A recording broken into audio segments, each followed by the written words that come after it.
Hello everyone. So this is lecture 3 for Chemistry for Engineers. We have just finished lecture 2, which is about moles and molar masses, and then the determination of empirical and molecular formula based on percent composition. Okay, so today we're going to tackle about mixtures and solutions. This is the lesson outline. First, about mixture, and then types of mixtures based on particle size, and then solution concentration. This is what I hope you to understand, and at the end of the lesson, you're going to be able to define mixture and then differentiate between homogeneous and heterogeneous mixtures, and then compare and contrast solutions, colloids, and suspensions. And we're going to carry out calculations related to concentration of a solution and the amount of its components. So in short, we're going to have examples for the solution concentration. Alright, so what is mixture? Mixture is composed of two or more substances that are combined yet can still be separated into original parts. So you can see mixtures below. It is further classified into homogeneous and heterogeneous. Okay, so homogeneous mixture has a uniform composition all throughout, while heterogeneous has varying compositions. Okay, example of your homogeneous is your lemonade. Okay, without the ice cube, of course, just the mixture of the lemon and water. Okay, so that is a homogeneous since it has uniform composition all throughout. You can just see one composition to it, even though it is composed of two or more substances. Your homogeneous example of it is your meat and vegetable stew. Okay, you can see actually the meat and then the vegetable and then the liquid of it. So it is a mixture and you can see all the components into the mixture. So that is a heterogeneous mixture.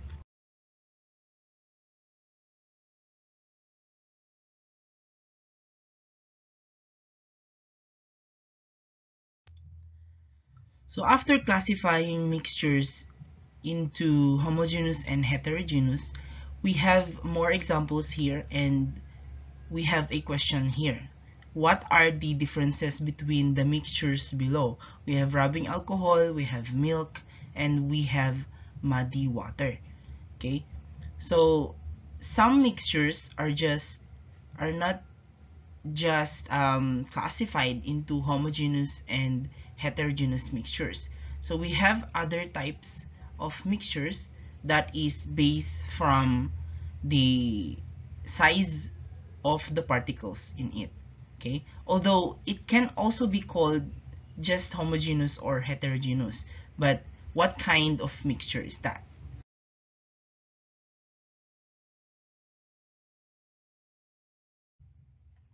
So what are the types of mixtures according to particle size? Okay, so we have here first solution. Solution is always homogeneous and the particle size, it ranges from 0.01 to 1 nanometer and it cannot be separated by filtration.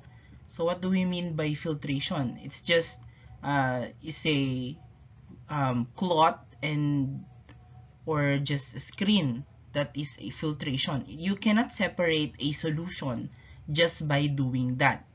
Okay, so it is more complicated than that when you want to separate a solution. Okay, example of solution, example 1 is the iced tea. Without the ice, of course, it's just the tea and then the water. Okay, and then we have rubbing alcohol.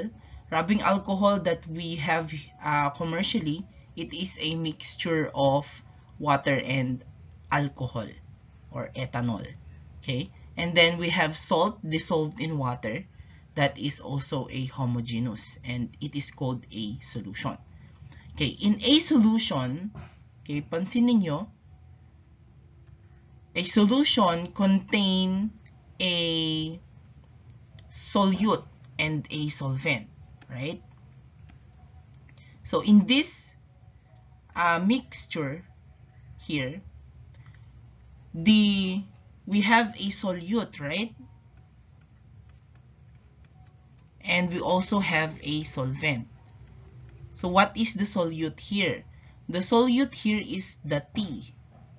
Okay, the T, and the solvent here is the water. Okay, so you know what is solute and solvent naman. So I believe you know that. Okay, the rubbing alcohol, we have also solute and we also have the solvent. What is the solute here in the rubbing alcohol? We have the ethanol, and then the solvent is water, or the other way around. So it can be that the ethanol is the solvent and the water is the solute. So paano yun? So mas magulo, di ba? But it is as easy as a piece of cake. Kasi when you think of a solute is the one that is going to be dissolved, and the solvent is the one that dissolves the solute, right? So kung alin ang mas marami ang percentage sa solution, yun ang solvent. Kung alin ang pinakamaliit, yun ang solute. So for example, rubbing alcohol, sinasabi dun sa rubbing alcohol na binili mo, you have 30% alcohol.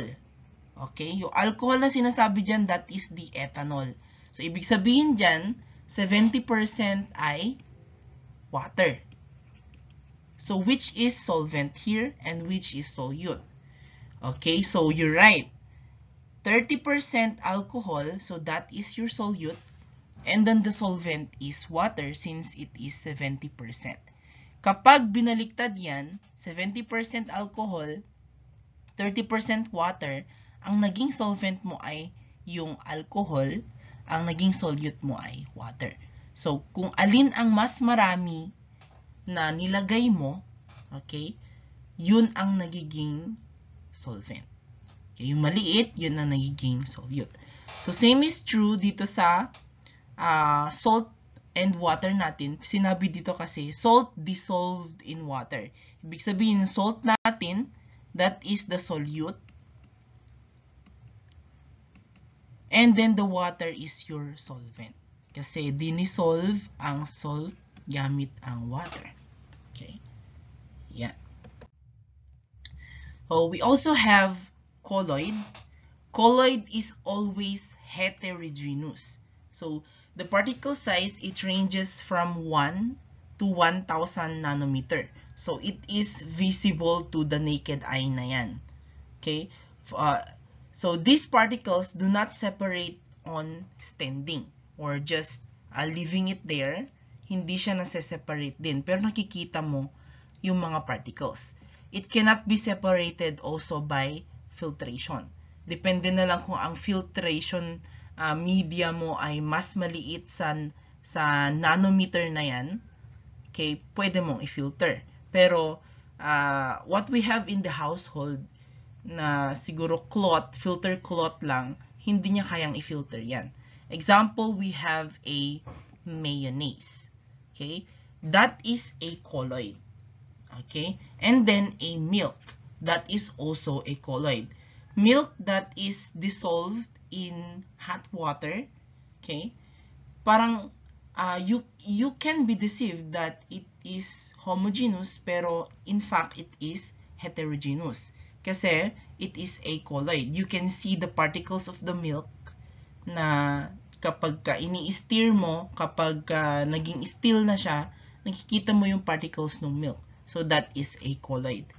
Gelatin also is a colloid. So pareho sila na parang kagaya ng mayonnaise. Okay?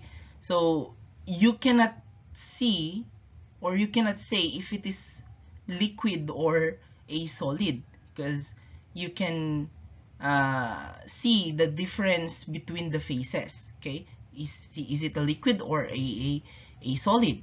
So that is an evidence that it is heterogeneous, since you can see varying compositions. That is the definition of heterogeneous.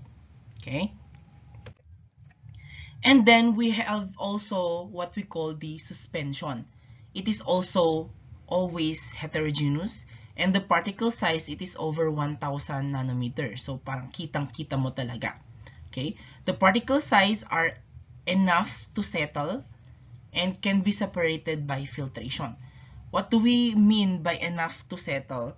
So dahil sa sobrang lalaki na nung particle size niya, you can just, for example, you have a cup of muddy water, tapos i-stir mo, tapos you let it settle or you let it sit for several hours or minutes. You can see that the particles will settle down. Okay, and then yung clear na water, you can also see. So that is, you can see two phases there, solid and a liquid. So that is heterogeneous. Another example, of course, kimchi in vinegar. So you can see a solid and a liquid there, and some kind of slurry. So that is heterogeneous, and it is also a suspension. And we have the salad dressing. We also have, that is also a suspension. All right, so let's review. What is mixture? So mixture, it is two or more substances combined, yet can still be separated into original parts. It can also be homogeneous or heterogeneous. So what are the types of mixtures? We have solution, we have colloid, and suspension. They are further differentiated by the particle sizes. Okay, particle size of a solution, it is between 0.01 to 1 nanometer. Colloid, it is between 1 to 1,000 nanometer. And suspension, it is greater than 1,000 nanometer. Okay, so that is the part 1 of the lecture. Okay, now so we move on to the part 2 of the lecture. It is about the solution concentration. So how do we now express solution concentration? Do you remember molarity, percent by mass, mole fraction, and molality? Okay, so in the previous lecture, in the previous part 1 of this lecture, I have mentioned about solution, right? Solution is always homogeneous. Okay, so if we have a solution, okay, for example, salt and water, okay, that is a solution. So we have the solute, which is the salt. We have the solvent, which is the water. So the question is now, how much salt is in the solution? Okay, so how much salt is dissolved in the solution? Okay, so how do we express that? Is it by percent by mass, or is it by molarity, or is it by mole fraction, or is it by molality? So it can be expressed into those solution concentration. But what are those? So in this second part of this lecture, we're going to tackle molarity, percent by mass, mole fraction, and molality. So the sole purpose of that is just to express how much of a solute is present in the solution. So that is solution concentration. Okay, so qualitative study of a solution requires knowing its concentration, of course. And then the concentration, it is defined as the amount of solute present in a given amount of solution, or amount of solute dissolved in a given amount of solvent. And it is represented by several different units. So I have already explained that in the previous slide. Okay. First that we are going to tackle is the percent by mass. So you already have a glimpse of percent composition or percent by mass when we had example on the determination of the empirical and molecular formula. Okay, so but the difference in that example, in that determination of empirical and molecular formula, it is the percent composition of an element into a compound. Dito naman, we have the substance na mismo. Okay, so we express the percent by mass by the mass of the solute over the mass of the solution. Okay, so what is percent by mass? Percent by mass, it is also percent by weight or weight percent. It is the ratio of the mass of the solute to the mass of the solution multiplied by 100%. And the percent by mass is unitless number because it is a ratio of two similar quantities. So this is the formula for this.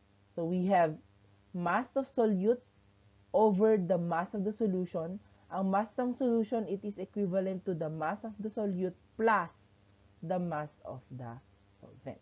Okay? So for better visualization, we will have example for that. Okay, so we have here example for the percent by mass. So a sample of 0.892 grams of potassium chloride or KCl is dissolved in 54.6 grams of water. So what is the percent by mass of the KCl in the solution? So first, we have to visualize the problem. So we have a solution, okay? Example, it is in a glass now.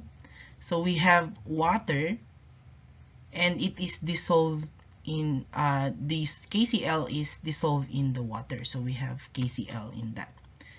Okay? So, ang hinahanap sa atin, how much of the solution ay KCl. Okay, so KCl is our solute. Okay, so solution, it is very easy. So percent KCl, that is equivalent to the mass of the solute over the mass of solution times 100%. So that is just equivalent to, ang solute natin ay KCl, and we have given the mass of 0.892 grams. Okay, the mass of the solution is equal to the mass of the solute plus the mass of the solvent. Mass of the solute is 0.892 grams plus the mass of the solvent is equal to 54.6 grams, okay, times 100%. So that is just equivalent to, let's calculate that. So that is equivalent to, you can try to solve it, you can pause the video and then solve on your own.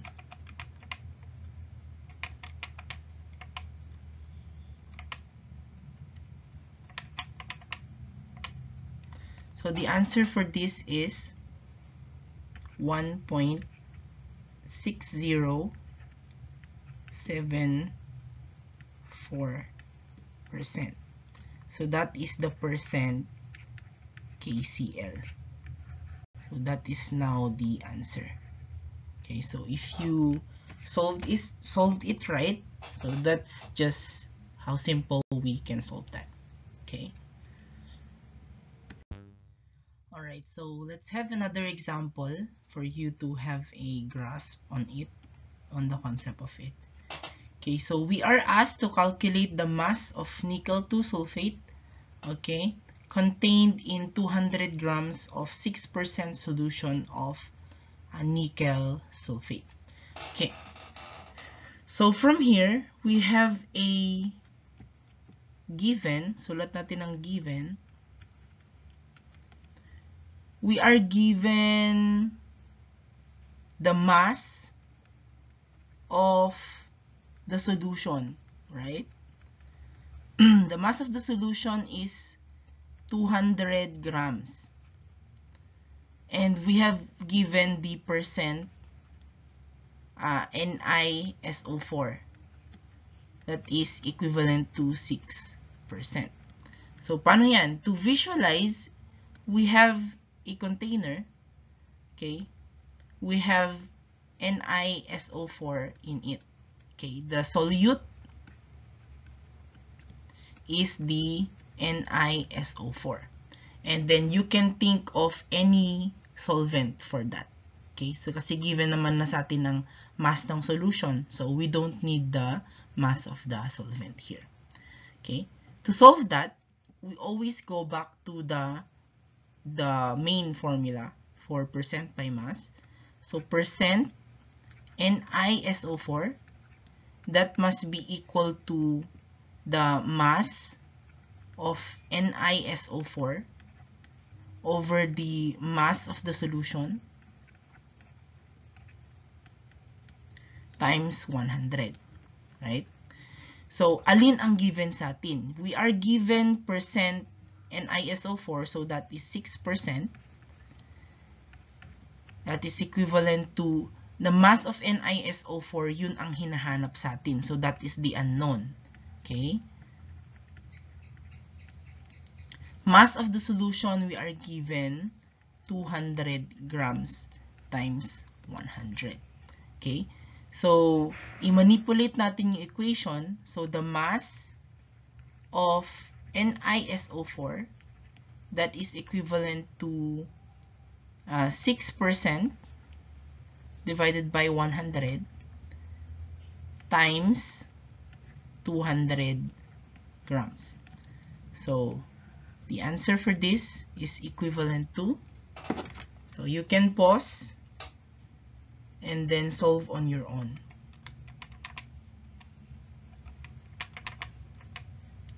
So that is 12 grams. 12 grams of NiSO4. So yun ang hinahanap sa atin, the mass of NiSO4. So we have our answer. Okay, now so let's move on to the second solution concentration. We have mole fraction, and it has a symbol big X. Okay, so mole fraction is a dimensionless quantity that expresses the ratio of the number of components, or the number of moles of one component to the total number of moles of all components present. The mole fraction is also unitless because it is a ratio of two similar quantities. Mole din naman ang numerator, mole ang denominator, so it cancels out. It is a unitless quantity. So considering the mole fraction of a component of a solution, component A, okay, for example, that is called the component A, it is written XA or X sub A. And it is defined as the mole fraction of component A is equivalent to the number of moles of component A over the total number of moles of all components times 100%. Or it is equivalent to X sub A equals N sub A over N sub T times 100%. So for better visualization of the concept of the mole fraction, we have here an example. A solution contains 2 grams of sodium chloride and 8 grams of water. Calculate the mole fraction of sodium chloride in the solution. Okay. So we write the given first. We are given the mass of the solute, which is 2 grams NaCl. Mass of water or mass of the solvent, that is equivalent to 8 grams of water or H2O. Okay, so we are asked to calculate the mole fraction. Okay, so we have a solution. We go back to the main formula that we have. So XA is equal to XA over, or NA, let's erase that,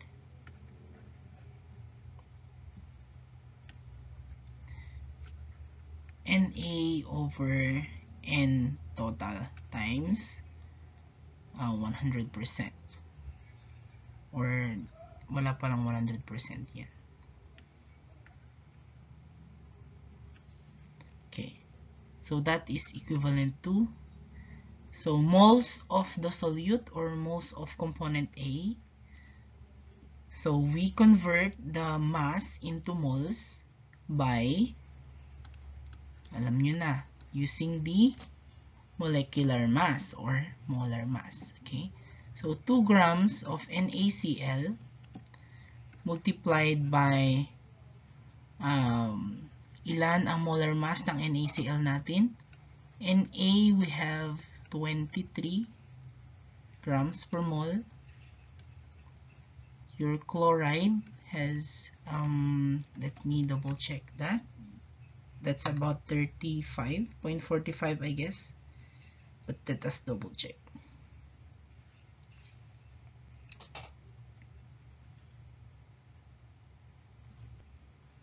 So that is 35.45 grams per mole. Okay, so to get the total of that, 23 plus 35.45,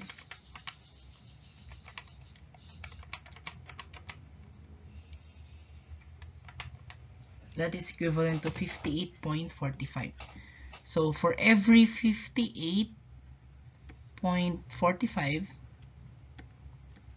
grams of NaCl, that is equivalent to 1 mole NaCl. So that is equivalent to 0.034 moles. How about water?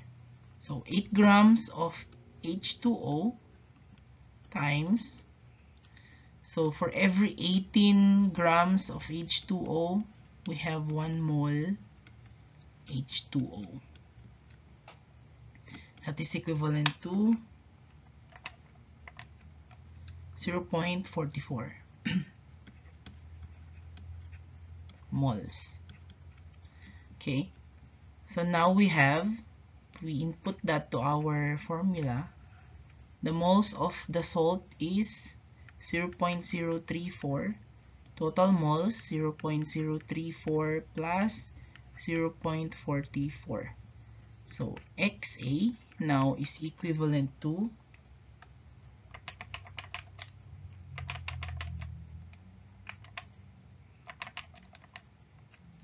that is 0.0717.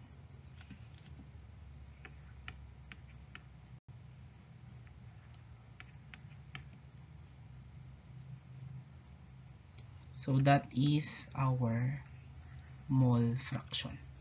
Okay. Okay, now so we move on to the third, which is molarity. Molarity with the symbol capital M. Molarity or molar concentration was defined as the number of moles of solute per liter of solution with units moles per liter. Okay, So the formula for that, molarity is equal to the number of moles of solute over the volume of the solution. Let's have example for that. Okay, so calculate the molarity of a solution that contains 3.65 grams of HCl in 2 liters of solution. Okay, so to calculate for the molarity, we have the main formula, moles of solute over volume of solution. Okay, so what are the given here? So we are given the mass of the solute and the volume of the solution. Pero hindi mass ang kailangan natin, di ba? Moles ang kailangan natin. So we need to convert 3.65 grams of HCl into moles. So what is the molar mass of HCl? That is 36.45 grams of HCl. That is equivalent to 1 mole of HCl. So that is equal to, you can pause the video if you want and solve it on your own.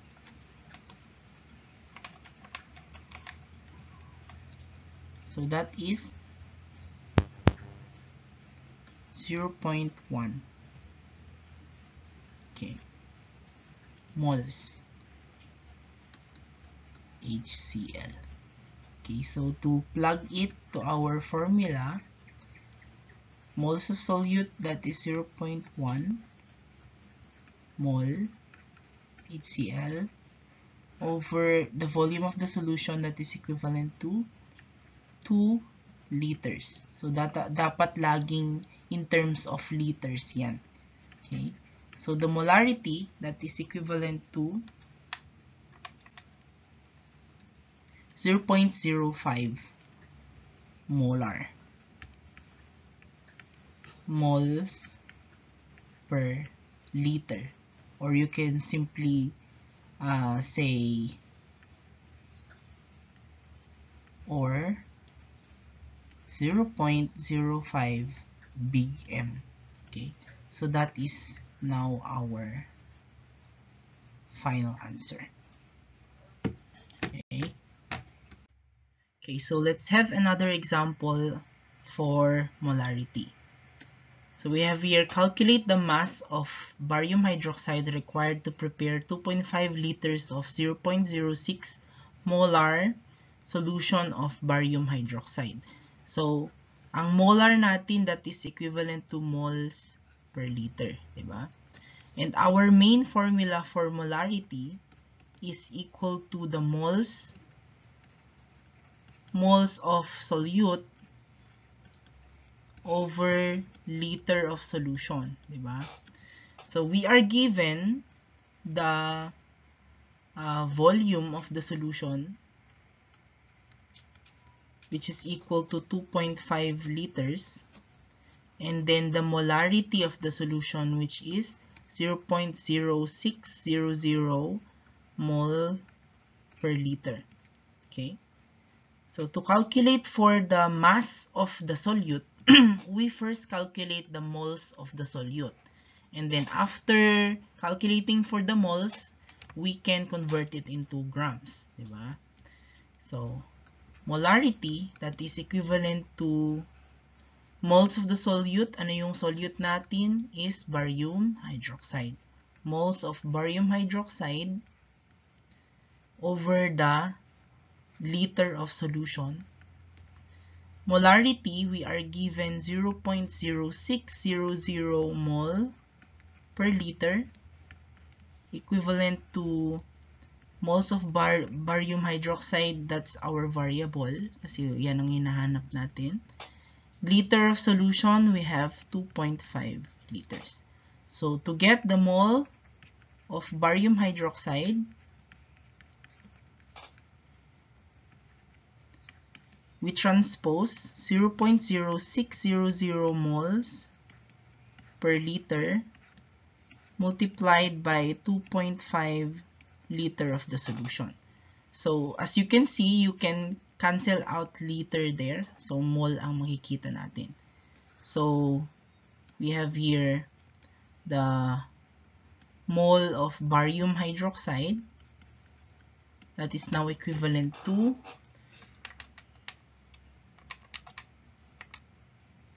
0.15 mole of barium hydroxide. So, hindi pa yan ang hinahanap kasi mass ang hinahanap sa atin. So, we convert 0.15 mole of barium hydroxide into grams. So, we need the molar mass of the barium hydroxide. So, what is the molar mass of barium hydroxide? So, that is 171.34 grams per mole.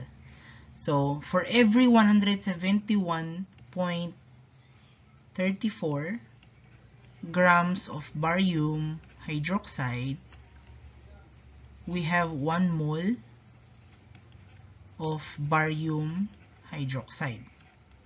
Okay? So, baliktad pala yan, baliktad. So, dapat ang moles natin nasa baba kasi ang numerator natin dito is nandito. Okay, so, pardon me for that. So, for every 1 mole of barium hydroxide, we have 171.34 grams of barium hydroxide. Okay, so cancel out. So we have our final answer as 0.15 times. So that is equivalent to 25.701 grams of barium hydroxide. So this is now our final answer. Ito yung mass of barium hydroxide na hinahanap sa atin. Okay, so that is our final answer. Now, so let's move on to another solution concentration. We have the fourth, the molality. Okay, molality with the symbol small m. Okay, so molality is the number of moles of solute dissolved in 1 kilograms of solvent. It is represented on the below equation with moles per kilogram.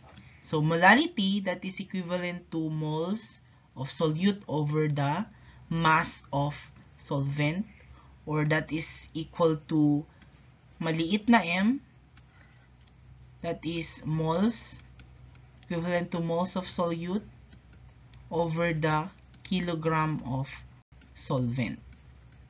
Okay, yan naman yun. Alright, so let's have an example for the molality. So we have here, calculate the molality of sulfuric acid solution containing 24.4 grams of sulfuric acid in 198 grams of water. So given na sa atin ang molar mass, the molar mass of sulfuric acid is 98.09 grams. Okay, so we go back to the main formula for molality. Molality, that is equivalent to moles of solute over the kilogram of solvent. Okay, so after na makita natin yung main formula, we write the given. Alin ba ang nawawala dyan? So given, we have the mass of the solute, diba? So mass of the solute is 24.4 grams of sulfuric acid, or H2SO4, That is the mass of solute. Diba? And then we have the molar mass, and we have the mass of the solvent, which is 198 grams of water. That is the mass of solvent. Given din sa atin ang molar mass of the sulfuric acid, which is 98.09. Okay? So, how do we solve that? Ang hinahanap sa atin ay molality. So, formula for molality, maliit na m. That is equivalent to moles of the solute. Ano yung solute natin? We have H2SO4. And the kilogram of solvent, kilogram of water.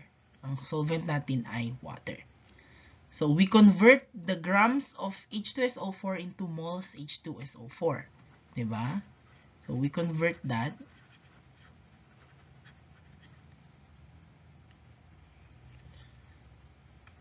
Okay. So, what is the molar mass given sa atin? So, for every 98.09 grams of H2SO4, we have 1 mole H2SO4. Okay? So, just to cancel out these moles ang natira.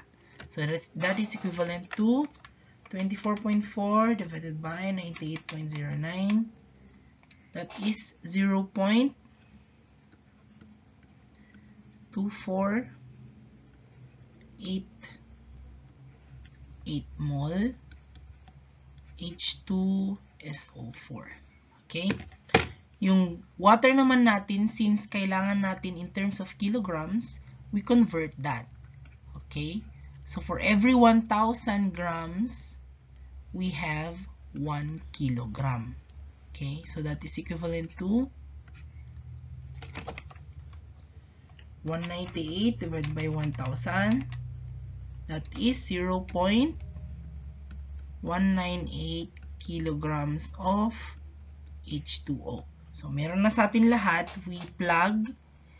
So, the molality, that is equivalent to the moles of H2SO4, we have 0.2488 moles. Over the kilogram of solvent, we have 0.198 kilograms. Okay. So, our answer now is equal to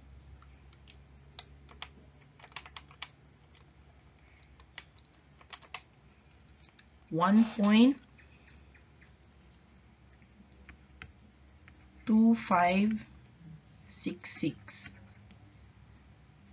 mole per kilogram. Or, simply you can write 1.2566 maliit na m. Okay? So, that is now our final answer. Okay, so I hope you get that. Alright, so after those examples, let's review for the solution concentration. First, we have the percent by mass, that is equal to mass of the solute over the mass of solution. The mass of solution, that is equal to the mass of solute plus mass of solvent times 100%. So take note that this part is unitless. Okay. Next is the mole fraction. Mole fraction, it depends on the point of interest. For example, we have the solution of water plus NaCl. So if you assign that component A is NaCl and component B is water, okay, so didepende kung ang hanapin nyo ay mole fraction ng NaCl, that will be Xa. So mole fraction of water is Xb. So mag-iiba lang sa formula natin kung ano yung point of interest, ang numerator nyo, yun ang ilagay nyo. So number of moles of component A kapag point of interest is NaCl. So number of moles of component B if the point of interest is the component B, which is water for this example. Okay, that is all over total moles of all the components. Okay? So may correction dito, dapat walang 100%. Walang times 100% dito. Okay? Next, we have molarity. Molarity, that is equal to number of moles of solute over the volume of the solution. So ang volume natin, that is in terms of liters, so that ang ating molarity ay may unit na moles per liter. So sa ating mole fraction pala, unitless din ito. Okay? Next is about molality. Molality, that is moles of solute over the mass of solvent. Okay? So mass of solvent, that it is in terms of kilograms. So ang numerator natin, that is moles. So ang unit niya is moles per kilogram. So that's it for lecture 3. I hope you understood that. So if you have any question, you can just message me on Messenger. So the references here I have based on the book of Chang. Okay, so you can ask for me the PDF if you want. I can send it to you. Okay, thank you for listening and good day.